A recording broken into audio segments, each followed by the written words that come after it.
You got to win the midterms, because if we don't win the midterms, it's just going to be, they'll find a reason to impeach me. The word was not a policy memo, it was a takeover verb.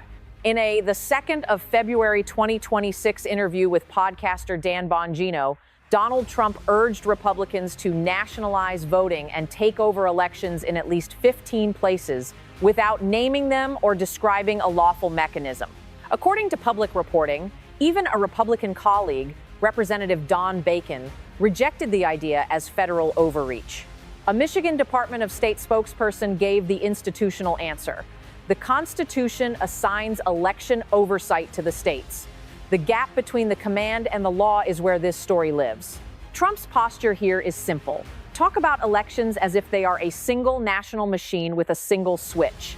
According to public reporting, he told Republicans they should nationalize voting and take over in at least 15 places. That language treats state election administration as territory to be seized, not a system to be regulated. The blind spot is structural. The United States does not run elections through one executive chain of command. States and local jurisdictions administer registration, polling sites, ballot handling, tabulation, and certification. Congress can set certain federal standards, but the working machinery is dispersed under state law. When Trump speaks as if the presidency can absorb that machinery, he is describing a power he does not hold. Institutional resistance showed up immediately, and not only from Democrats.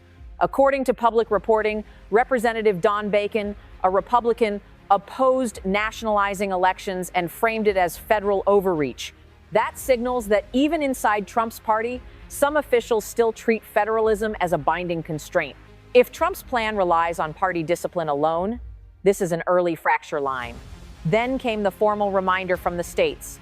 According to public reporting, Michigan Department of State spokesperson Cherry Hardman said the Constitution assigns election oversight to the states, not the federal government. That is a jurisdictional warning. When a state election office invokes constitutional allocation, it is preparing the ground for legal and administrative resistance. The destabilizing consequence is that Trump's statement widens conflict without supplying a viable path to implementation. Because he did not specify the 15 places, he did not create a concrete policy target that can be negotiated, amended, or tested. Vagueness makes the threat politically loud but institutionally weak, and weak threats invite defiance. Trump's remaining options narrow quickly. Unilateral executive action invites fast lawsuits and injunctions. Pushing Congress requires persuading lawmakers who must own the backlash at home. Doing neither turns takeover into a broadcast loop that corrodes trust without changing procedures. Each repetition raises the stakes while lowering the credibility of the threat, and that is the slope Trump is now sliding down. Trump's decision-making pattern in this episode is not subtle. He reaches for maximal language first, then forces institutions to spend time proving that the language is not law. Nationalize is the kind of verb that sounds like command authority. But in election administration, authority is allocated, limited, and reviewable. According to public reporting, Trump framed his demand as a response to alleged fraud and alleged non-citizen voting, but he did not provide evidence in the interview. That omission is not just a political weakness. It matters legally because courts and agencies do not operate on insinuation. They operate on statutory text, constitutional roles, and records that can survive scrutiny. The hard constraint is the Constitution's architecture. States run the practical side of elections, and Congress can set certain rules for federal elections, but the presidency is not written into that regulatory lane as a unilateral manager. This is why Trump's takeover posture collides with separation of powers before it even reaches a ballot box. Recent litigation shows how fast the system can shut the door when the executive branch tries to act as if it owns election procedure. According to court filings and public reporting, U.S. District Judge Colleen Collar-Cotelli in April 2025 issued a preliminary injunction blocking key parts of a Trump executive order connected to citizenship-related voter registration requirements, writing that the Constitution does not allow the president to impose unilateral changes to federal election procedures. Reuters has also reported that Collar-Cotelli permanently blocked a key provision tied to proof of citizenship requirements on the federal voter registration form, again emphasizing that the order illegally encroached on state authority. Taken together, those rulings do something Trump's rhetoric cannot undo. They create a ready-made injunction pathway. If the White House tries to convert Nationalize into paperwork, plaintiffs do not have to invent a novel theory. They can point to a judge who has already stated that the president has no assigned role in this domain. That is the first pressure point. The second is procedural. Litigation moves faster when the legal question is clean. A separation of powers challenge is cleaner than a fight over disputed vote totals because it is about who has power, not who won. Trump's language invites exactly that cleaner fight. And the cleaner the fight, the faster the courts can stop him. The third pressure point is political timing. According to public reporting, Trump's remarks arrive with the 2026 midterms on the horizon, when state officials, county clerks, and secretaries of state are most sensitive to anything that looks like coercion. When those offices hear "take over," they do not hear uniform standards. They hear interference risk, documentation demands, and a legal mess landing on their desks during peak season.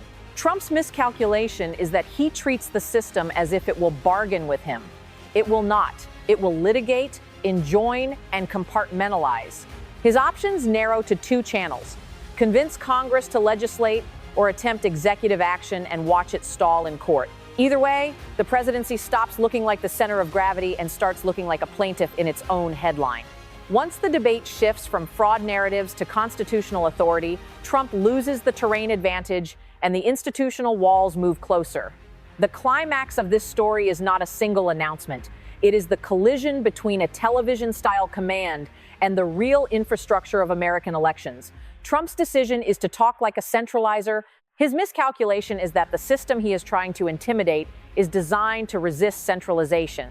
According to public reporting, Trump urged Republicans to take over and nationalize voting in at least 15 places, but he did not identify those places and did not outline a mechanism.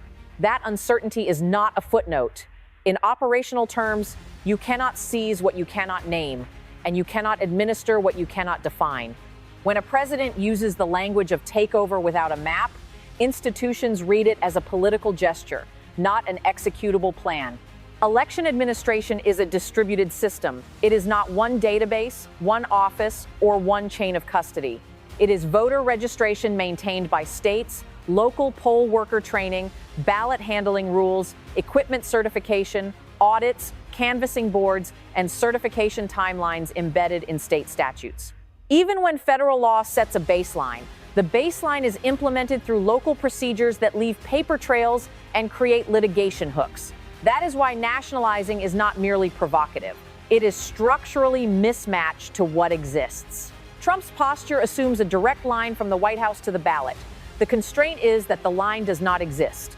According to public reporting, Michigan's Department of State spokesperson said the Constitution assigns election oversight to the states, not the federal government. That statement is the institutional voice of a system that knows where its authority comes from and is prepared to defend it. Then there is internal resistance. According to public reporting, Representative Don Bacon opposed the idea of nationalizing elections as federal overreach. That matters because Trump's only plausible path to a national shift runs through legislation, not executive decree. If members of his own party publicly frame the idea as unconstitutional overreach, the legislative channel narrows before it opens. Trump is left with the tool he always returns to, the public threat. Public threats have a cost. They harden the opposition's procedural instincts. They invite preemptive lawsuits. They turn technical election officials into public guardians of jurisdiction. And they change the meaning of routine law enforcement activity by dragging it into a political storyline. This is where the Fulton County detail becomes an accelerant. According to public reporting, the FBI executed a search related to 2020 election records at an election office in Georgia's Fulton County.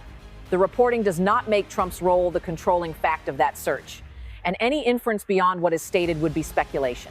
What is knowable is the pressure effect. When a federal agency touches election materials in a county already saturated with conspiracy claims, the public reads it through a political lens. Trump's takeover language intensifies that environment. According to public reporting, the remarks land with the 2026 midterms approaching, when state and county offices are already building staffing plans, procurement schedules, and audit protocols. A takeover narrative complicates that preparation. It pressures local officials to document every step more aggressively, to lock communications through counsel, and to treat routine disputes as litigation-ready events. That is how rhetoric becomes cost. It drains capacity from the work that makes elections run and redirects it into defensive posture. At the same time, the lack of specifics lets Trump shift the target whenever resistance appears, which keeps the conflict alive while avoiding accountability for a concrete proposal. The next pressure point is judicial. According to court filings and public reporting, Judge Colleen Kolar-Cotelli, in an April 2025 ruling, blocked key parts of a Trump executive order connected to citizenship-related voter registration requirements, stating that the Constitution does not allow the president to impose unilateral changes to federal election procedures. That sentence is pre-written stopping power. It signals to states, advocacy groups, and political parties that the judiciary has already articulated the boundary in language that can be lifted into emergency filings. Reuters has also reported that Kolar-Cotelli permanently blocked a key provision requiring voters to prove citizenship for the federal registration form, again framing the order as an unlawful encroachment on state authority. Combined with the more recent ruling blocking additional provisions, the pattern becomes a corridor with locked doors. If Trump tries to turn nationalized voting into agency directives, the court record suggests a high probability of rapid injunctions. That is not a prediction of final outcomes. It is a mechanical consequence of how precedent works when a judge has already described the president as having no role at all. There is also a political self-trap. Trump has built a narrative in which centralized control is the cure. Yet every step towards centralized control triggers the backlash he claims to be fighting. Accusations of interference, threats to state sovereignty, and legal alarms about executive overreach. It becomes a loop. The more he demands control, the more the system defines him as the risk. The uncertainty around 15 places sharpens that loop. Because he did not name them, the targets cannot respond to a specific proposal. They respond to the implication, and the implication is coercion. A vague, coercive message encourages a broad coalition against it, because nobody knows who is next, and everyone recognizes the precedent danger. This is the adversarial reading that Trump invites. He is not solving a governance problem. He is creating one that forces institutions to prove their independence. In that contest, the presidency is not the referee, it is the stressor. Trump's remaining options are narrower than the sound of his words.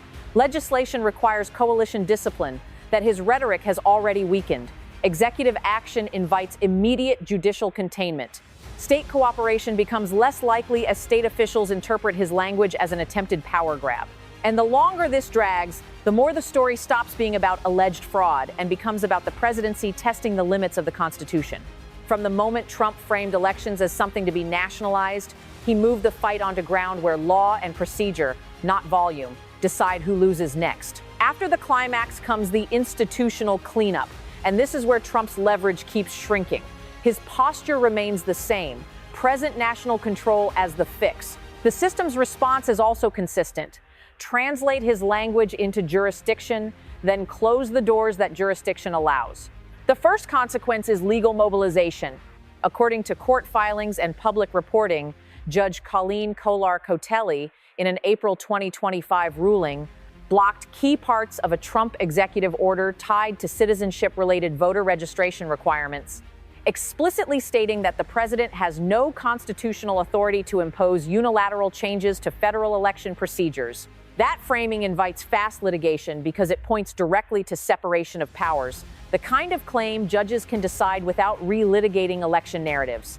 Reuters has also reported her permanent block of a proof of citizenship requirement on the federal voter registration form, reinforcing the same boundary.